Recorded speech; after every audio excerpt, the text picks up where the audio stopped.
wicked shepherds have always taken advantage of the Lord's flock, man. That's why the zeal of the Lord's house ate Yahushua up, man. He whooped those wicked niggas in that temple, man. Yep. All right, and this is what he's doing in the spirit. He whooping you niggas, man, through the mouths of his prophets, man. That's why y'all hate Great Millstone so much, but it's all good. All right, we believe and we hope and we pray that Yahushua, keeps us covered. He has us covered right now, but we pray that he keeps us covered from you wicked and evil men. All right, but you got to do what you got to do. You got to fill up the measure of your forefathers, man. Yahushua prophesied about that in Matthew 23rd chapter, starting from the righteous blood that was shed from Abel all the way to Zacharias, which he was a priest that was slew, in the temple, by a wicked king of Judah. All right, all the way up until these times, to the Lord's holy apostles and prophets, rejoice as the Lord avenges us, man. You got it up. They have devoured souls. They have taken the treasures and precious things. They have made her many widows in the midst thereof. Yeah, devouring widows. And how they devour widows in these times? Teaching things that they ought not. Right. Okay, I believe, what was that? 1 Timothy speaks about how they lead silly captain women astray, okay? And basically spoil a whole household, roughly paraphrasing. You see? And they do so by their doctrine, making merchandise of you, just taking your money, charging for every goddamn thing. You got it, bro. John. Her priests have violated my law and have profaned mine holy things. Now, but see, the thing is that the priests, they were, a question for you, help me. Azariah. What was the role of the priests? Grab Malachi 2:7. It's not a trick question. Nah, you know it. Yeah, you know it. I mean, yeah, you would do the sacrifices. That, and also what? That was a big part. They upkept the temple. That, Part of the how did they? Yeah. Yep. That. Like you're missing a major key component that you already know the answer to. What's the men of the Lord doing right now? Teaching the... There you have it. Yeah, Teaching. Malachi 2. Yeah, he got it right here. Malachi 2. Malachi 2:7. Yep. Now, when you go into the book of Malachi, Malachi is going into the corruptness of the priesthood as well. Read the first chapter. It speaks about how these priests, they were offering the Most High just anything they wanted to. These lame, wicked, blind sacrifices, which that was an abomination, man. Yeah, that's like equivalent to you. Will be all broken down and busted up and everything. That was just sacrifice. Giving the Lord they sloppy seconds, man.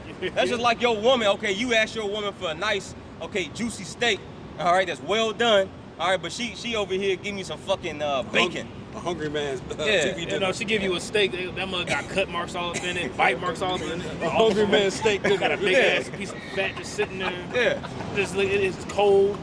You know what I'm saying? But that's what these hoes do. They don't know how to cook, man.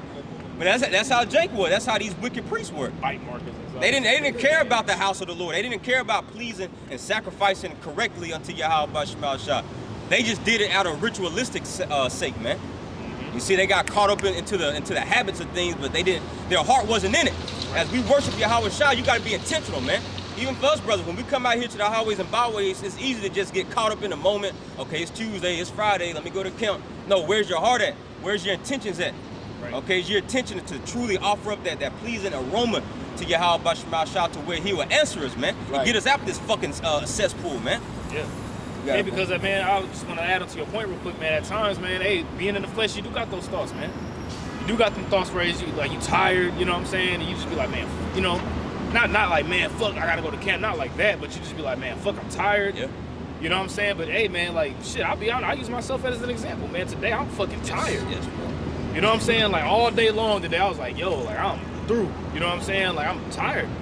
But at the end of the day, I was like, man, I prayed to the Lord. I'm like, Lord, Baba Kashab, place your spirit upon me to be powerful at camp, to preach your word. As it says in Corinthians, man, that the Lord may give you that the Lord may give upon you the spirit of utterance and wisdom, man. You gotta pray to you gotta pray to Yahweh Shem Shai, man. You gotta pray to the Lord, man. If you feel like you don't got it, man, pray to the Lord, man. He'll give you what you ask for. It says that. James said it. You don't got this on good. You know? Pray to the Lord, man. You know?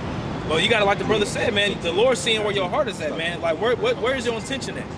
You can know all these precepts, you can know how to break down this, break down that, you know what I'm saying? You sound like you shooting fire out your asshole at camp, you know what I'm saying? Laser beams coming out your eyeballs, smoke out your ears. And this person be like, oh my God. But like, really, your heart ain't really there. It's all vain at the end of the day, man.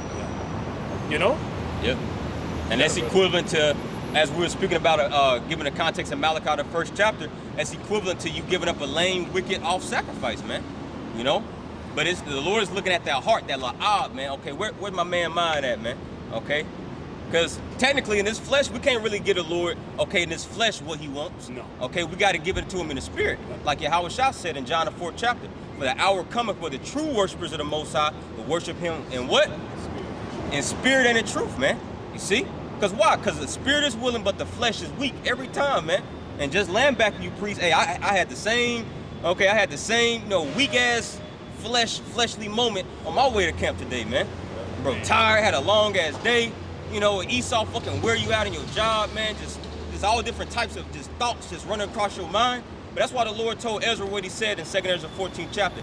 Cast away the burdens of man, cast away the weak nature. Because it happens, man. We're in this flesh. It's gonna happen. You see? But that's where we gotta pray unto Yahweh Shah. Our prayer, that's our connection, that's our lifeline, man. All right? I got something real quick. Okay, hold that real quick.